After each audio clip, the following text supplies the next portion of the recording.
اور یہ معاملہ لگاتار 3-4 دن چلتا رہا. اسی حدیث مبارکہ میں یہ معاملہ ہے. اسی حدیث مبارکہ کو آپ تفصیل سے پڑھیں گے تو حضرت ابوبکر صدیق بدستور امیر حج رہے. حضرت ابوبکر صدیق رضی اللہ تعالیٰ عنہ کو رسول اللہ صلی اللہ علیہ وسلم کی طرف سے یہ عزت اور رفعت دی گئی کہ آپ کو امیر حج رکھا گیا. اور پھر رسول اللہ صلی اللہ علیہ وآلہ وسلم نے اپنی زندگی میں اپنے مصلی پر حضرت ابوبکر صدیق رضی اللہ تعالیٰ عنہ کو کھڑا کیا. شاید روافظ کے لیے یہ کوئی شرف کی بات نہ ہو کہ مصلی رسول پر کھڑے ہونا. رسول اللہ صلی اللہ علیہ وآلہ وسلم کی حدیث مبارکہ یہ بخاری شریف آپ کے سامنے آ رہی ہے. سیدہ عائشہ رضی اللہ تعالی عنہا کو رسول اللہ صلی اللہ علیہ وسلم کیا حکم دیتے ہیں؟ قال فی مرضہ، آپ نے اپنے مرض وصال میں فرمایا مروا ابا بکر یصلی بالناس، کہیں کہ وہ نماز پڑھائیں، یعنی میری جگہ پر کھڑے ہوں، میرے مصلی پر کھڑے ہوں. قالت عائشہ تو قلت ان ابا بکر اذا قام فی مقامک لم یسمع الناس من البقاء فمر عمر فلیصلی للناس. فقالت عائشہ فقلت لحفصة قولی له ان ابا بکر اذا قام فی مقامک لم یسمع الناس من البقاء فمر عمر فلیصلی للناس. ففعلت حفصة فقال رسول اللہ صلی اللہ علیہ وسلم ما ان كنا لا انتن صواحب یوسف مروا ابا بکر فلیصلی للناس او کما قال رسول اللہ صلی اللہ علیہ وسلم. حضرت ابوبکر صدیق رضی اللہ تعالیٰ عنہ کو حکم دیجئے کہ وہ لوگوں کو نماز پڑھائیں. حضرت عائشہ کو رسول اللہ صلی اللہ علیہ وسلم نے فرمایا. حضرت عائشہ نے فرمایا یا رسول اللہ جب آپ کی جگہ پر کھڑے ہوں گے تو وہ کثرت گریہ کی وجہ سے لوگوں کو قرات نہیں سنا سکیں گے. آپ عمر کو حکم ارشاد فرمائیے رضی اللہ تعالیٰ عنہ وہ لوگوں کو نماز پڑھائیں. حضرت عائشہ فرماتی ہیں میں نے حضرت حفصہ سے کہا کہ آپ رسول اللہ صلی اللہ علیہ وسلم سے عرض کریں کہ ابو بکر صدیق جب آپ کے مقام مصلی پر کھڑے ہوں گے تو رونے کی وجہ سے لوگوں کو کچھ سنا نہیں پائیں گے. پس آپ حضرت عمر فاروق رضی اللہ تعالیٰ عنہ کو حکم دیں وہ لوگوں کو نماز پڑھائیں. چنانچہ جب حضرت حفصہ نے ایسا ہی کیا تو حضور صلی اللہ علیہ وسلم نے فرمایا رک جاؤ، بے شک تم زنان مصر یعنی مصر کی عورتوں کی طرح ہو. ابو بکر کو حکم دو مروا ابا بکر فلیصلی للناس کہ وہ لوگوں کو نماز پڑھائیں. میرے مصلی پر اگر کوئی کھڑا ہوگا تو ابو بکر صدیق رضی اللہ تعالیٰ عنہ ہوں گے. یہ کہتا ہے زندگی میں رسول اللہ صلی اللہ علیہ وسلم نے کوئی اہم منصب حضرت ابو بکر صدیق کو نہیں دیا. اپنا مصلی رسول اللہ صلی اللہ علیہ وسلم نے ابو بکر صدیق رضی اللہ تعالیٰ عنہ کے حوالے کر دیا. ہجرت کی رات اپنے ساتھ رسول اللہ صلی اللہ علیہ وسلم نے حضرت ابو بکر صدیق کو رکھا. اگر تم نے اپنی تفسیر حسن عسکری پڑھی ہوتی تو حضرت ابو بکر صدیق رضی اللہ تعالیٰ عنہ کی ہجرت کے موقع پر جو حسن عسکری رضی اللہ تعالیٰ عنہ نے حضرت ابو بکر صدیق کی شان میں کلمات کہی ہیں، کاش تم نے وہ پڑھے ہوتے تمہیں پتہ چلتا کہ ان لوگوں کے ہاں حضرت ابو بکر صدیق کی رفعت اور شان کیا تھی. بہرحال اب اگلی حدیث اور آخری حدیث ہے مستدرک سے، اور یہ جو مصلی پر کھڑا کرنا ہے حضرت ابو بکر صدیق رضی اللہ تعالیٰ عنہ کو نبی کریم صلی اللہ علیہ وسلم کی طرف سے، اس میں اب کیا حکمت تھی اور کیا عظمت تھی. یہ کیا حکمت تھی؟ حضرت ابو بکر صدیق مصلی پر آئے. روافظ کے ہاں تو یہ کوئی بات عظمت والی ہے ہی نہیں، مصلی رسول پر کھڑے ہونا کوئی شان والی بات نہیں. خود مولا علی کرم اللہ وجہ الکریم سے پوچھتے ہیں عظمت صدیق کیا ہے. مولا علی کرم اللہ وجہ الکریم کیا فرماتے ہیں آپ کے سامنے آ رہی ہے مستدرک. اور اس حدیث کو امام حاکم نے بھی صحیح کہا، علامہ ذہبی نے بھی صحیح کہا.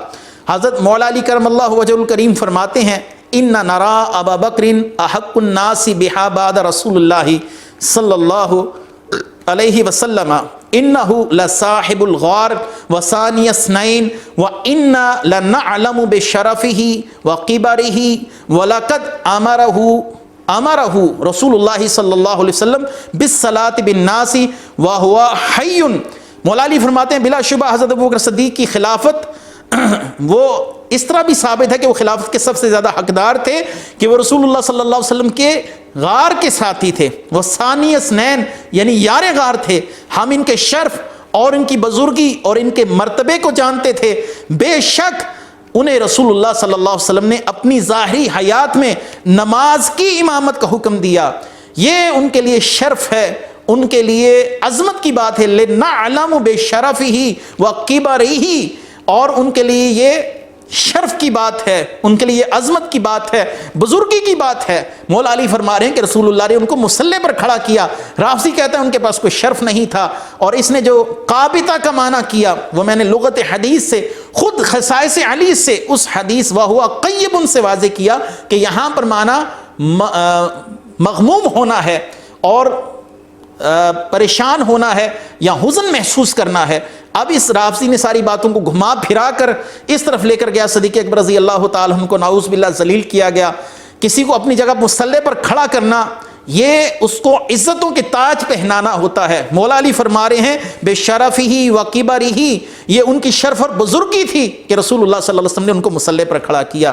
خود رسول اللہ صلی اللہ علیہ وسلم کو ان کے ایمان پر اعتماد نہ ہوتا، مولا علی کو نہ ہوتا، تو مولا علی فرماتے یا رسول اللہ آج ہجرت کی رات ہے، آپ کی جان خطرے میں ہے، آپ ابوبکر صدیق کے ساتھ نہ جائیے۔ خود رسول اللہ صلی اللہ علیہ وسلم نہ جاتے، اللہ تعالیٰ وہی فرما دیتا کہ اے محمد مصطفیٰ صلی اللہ علیہ وسلم، ابوبکر اس بات کے اہل نہیں کہ آپ ان کے ساتھ جائیں، یہاں پر زندگی موت کا مسئلہ ہے۔ نہ اللہ نے وہی اتاری، نہ مولا علی نے کوئی شک کیا، خود رسول اللہ صلی اللہ علیہ وسلم ان کے گھر پہنچے، ان کو وہاں سے لے کر گئے۔ جن کو محمد مصطفیٰ صلی اللہ علیہ وسلم نے ساتھ رکھے، مولا علی کو ان کے ایمان پر شک نہ ہو، آج مولا علی کے نام لیوا ان کی ذات پر کیسے اعتراض کر سکتے ہیں؟ جن کو مولا علی کرم اللہ وجہ الکریم کے آگے امامت کے لیے کھڑا کر دیا گیا ہو، ان کی شرف اور بزرگی میں اب کیا شک رہ جاتا ہے؟ اللہ تبارک و تعالی ہمیں اپنے محبوب کے صحابہ کی عظمت اور تکریم کرنے کی توفیق مرحمت فرمائے۔ وآخر دعوانا ان الحمد للہ رب العالمین۔